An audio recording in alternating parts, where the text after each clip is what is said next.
Hey everyone, ready to get your website online? This is the first step grabbing your perfect domain name. Today, we are going to walk you through buying a domain on NameCheap. It's super straightforward and let's dive in. First things first, head over to NameCheap.com and you will see a big search bar right in the middle, which is this one. And that's where the magic happens. What domain name are you hoping to snag? Go ahead and tap it in over here. For example, let's search the unknowing. After you are done, tap on source.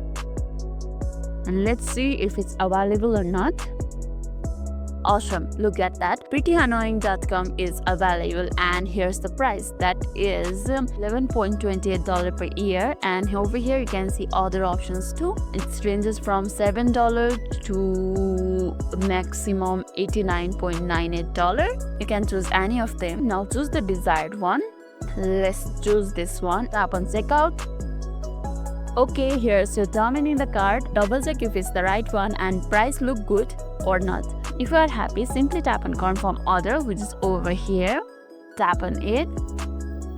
Now enter your payment information and after that tap on continue. However, I'm not going to buy this one because this is the demo video and I think I have gave you an overall idea on how to buy a domain on NameCheap.com. And that's it for today. You have just bought your domain name on NameCheap. Now you are one step closer to getting your website online. And if this video made your day a little bit easier, don't forget to like and subscribe for more amazing tips. Thanks for watching and see you in the next video.